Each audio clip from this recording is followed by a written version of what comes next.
It's Christmas, but it doesn't much feel like it. All those dreams I had for this workshop, they'll disappear soon when the lights go out.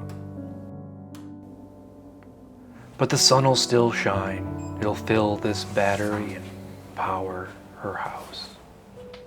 The sun will shine and nourish the plants in her garden come the gentle rains of spring. But that Thanksgiving bounty won't be mine to share anymore. Instead, I need to leave behind what I thought would be my life's work.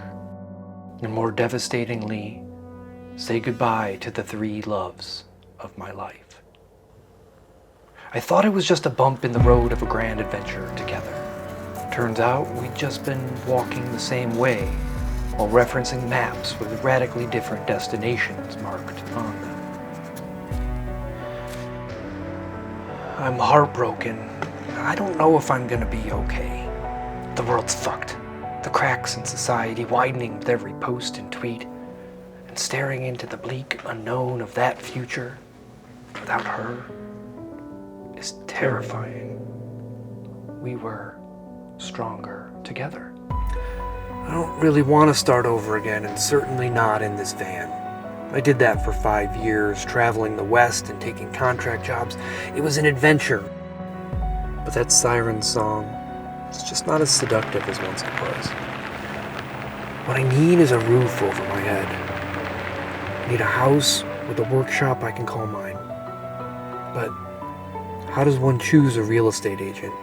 How do you know if they're the right fit? And what if you get it wrong?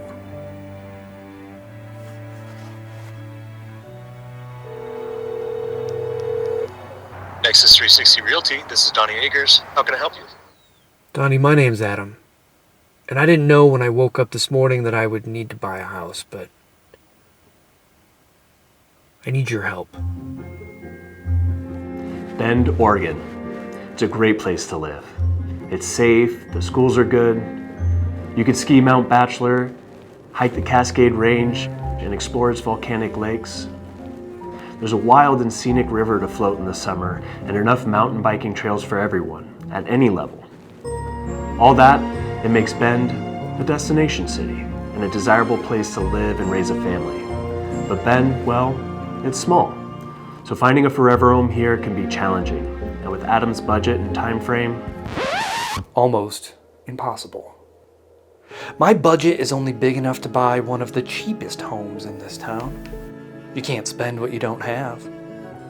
But hope's not lost, not yet. Zillow has 4 houses that I can theoretically, mathematically afford, and that have garages large enough to convert to a workshop. To make all this even more challenging, I've got 30 days to move out of my ex's place. After that, I'm homeless in the middle of winter. Oh, and by the way, even if everything goes super smooth and perfect like, it's still gonna take every one of those 30 days for the gears of the system to finalize this transaction and close on the house. It's Tuesday, December 9th, 2025. And in order for this to work, I need to put an offer in on my forever home and have it accepted this Friday before close of business. Clock's ticking. What do we do first? Well, this whole adventure is pointless if I can't secure a loan. I need a banker. Donnie recommends I go to Selco Credit Union, says they have the best rates in town. Says I should talk to Tim. He heard what I'm up against and wants to meet right now. Taxes, W-2s, bank statements, investments, pay stub, and passport. I came prepared. I'm going to expedite your paperwork today and get your loan all approved. After my chat with Tim, I'm realizing how expensive this whole undertaking would be. I need a bunch of cash to close on this house, and I need it right now. First, I'll need a 1% deposit. There's also closing costs, inspection fees, appraisal fees, admin fees, title fees, and a fee to get an escrow account set up. That's where you'll deposit your prepaid money, home insurance, taxes, interest, mortgage insurance. And after paying all that, well, that's all I've got. And that's fine, I guess, except I still need a down payment. So to make this work, I'm gonna need to liquidate my retirement. But my minuscule 401k, that's got a double-digit early withdrawal penalty. I don't understand. What's the point in saving for the future if you're struggling to put a roof over your head today? Thankfully, I've still got some crypto. I really don't want to sell it and lock in the loss, but my phone pings at midnight 01. Deposit received greater than 1 penny. I've got my down payment.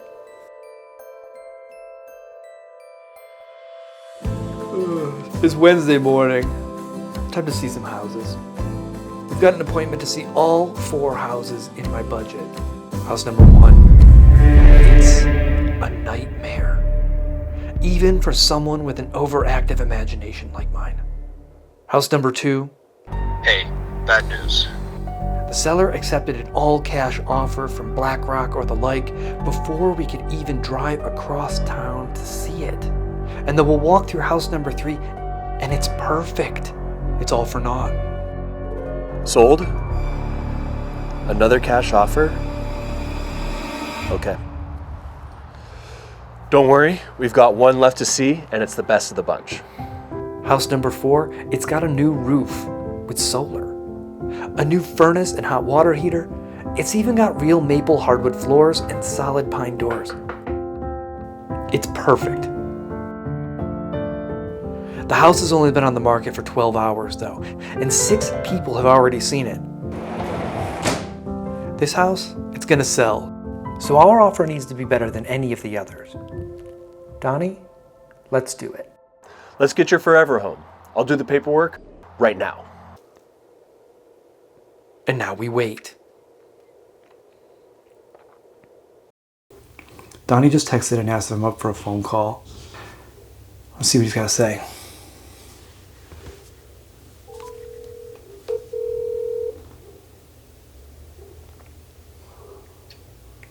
Adam, how's it going?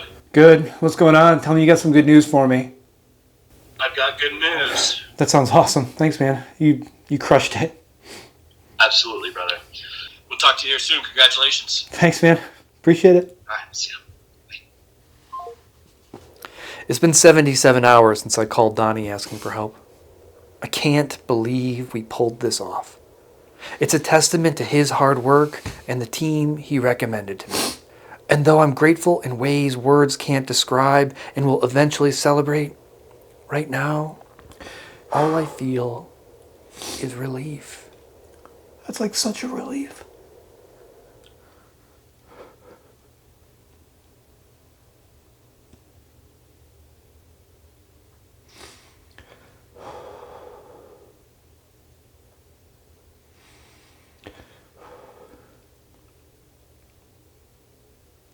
Let's do it. This is my income pie. My monthly payment is 49% of everything I earn. The economists say that spending more than 33% on housing means you're house poor. Well, I guess that's me. The crazy thing is that if I increase my payment by another $250 per month, I can pay off the house 6 years sooner and save $140,000 worth in pointless interest. There's literally no better investment than a guarantee, so I'm gonna do that until I can do more. Add in groceries, transportation costs, utilities, internet, phone. That doesn't leave very much, especially for someone who just spent every liquid penny they have and doesn't own a mattress to sleep on. But I have a stable union job, so time is my best friend. Just gotta keep grinding and hope nothing goes catastrophically wrong. The seller's disclosure just came through. There's mold. Common black mold in Latin, Stachybotrys chartarum. This fungi is everywhere. It blows in through open windows, is carried in on your shoes. It's not a problem until it colonizes some moist, warm corner. Then it gnaws away at drywall and plywood, releasing mycotoxins that cause respiratory ailments. The seller's disclosure identified the cause. A disconnected bath fan vented moist air into the attic. That's been fixed, and the mold professionally remediated. No house is going to be perfect, even if it's forever. The inspector said everything looks great. I crawled around up there in the attic and confirmed that. And so I took the deal. I signed the papers and secured my forever home. Buying a house is hard under the best of circumstances. It's the largest purchase you'll likely ever make. It's supposed to be an amazing, memorable event. But my story's a little different. Anyway, the challenge now is to turn this empty house into a home, to make it warm and inviting, to fill it with laughter and music, to use my skills as a craftsman to make an interesting, clever space. I've got so many ideas, so many dreams. Stick around for the journey and watch a man take control of his dreams and make them reality. 2026, it's my fresh start. It's time to celebrate.